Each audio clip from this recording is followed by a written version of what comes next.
have always loved fishing. I guess it's my way to escape from all the noise and worries of everyday life. I live near a small town where we all know each other. And there is a lake, not very big, but it was always my favorite place to cast my rod and get lost in my thoughts. That day, the sky was particularly gray, and the air carried that stormy smell.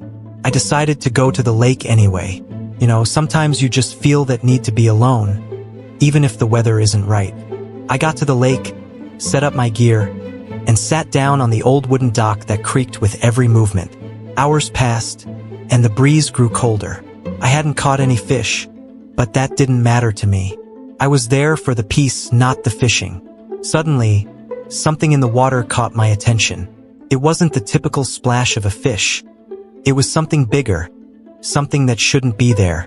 I got up and approached the edge of the dock, trying to see what it was. At that moment, I saw something floating a few feet away. I couldn't quite make out what it was, so I took out my cell phone and used the flashlight to shine a better light. What I saw made my blood run cold. It was a body, floating face down, moving gently with the waves of the lake. I ran to my truck and called the police. It didn't take them long to arrive, and I stood there watching them pull the body out of the water. It was Pete, an old fisherman from town. I didn't understand how he had ended up like that. While the police were doing their job, they noticed something else in the water. It was not one, but 4 more bodies. The next few days were a whirlwind. The police closed the area and began to investigate. The whole town was in shock. No one could understand what had happened. I went back to the lake every day, watching from a distance, trying to find answers.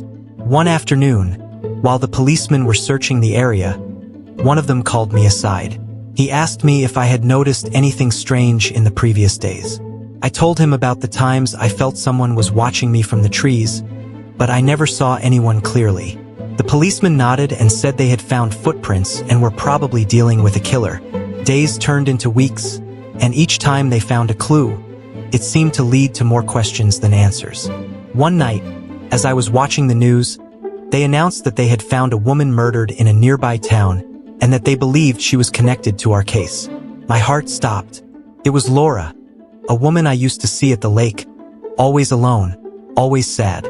The police finally confirmed that all the murders were connected. Someone had been using the lake as their place to dispose of the bodies. They never caught the killer. The lake was closed, and townspeople avoided passing through that area. The place that was once my refuge was now stained with the shadow of death. I never fished again after that. Sometimes, when the wind blows off the lake, I could swear I hear rustling in the trees. And though I know it's probably just the wind, a part of me can't help but feel that there's something else, something still there, in the lake of silence.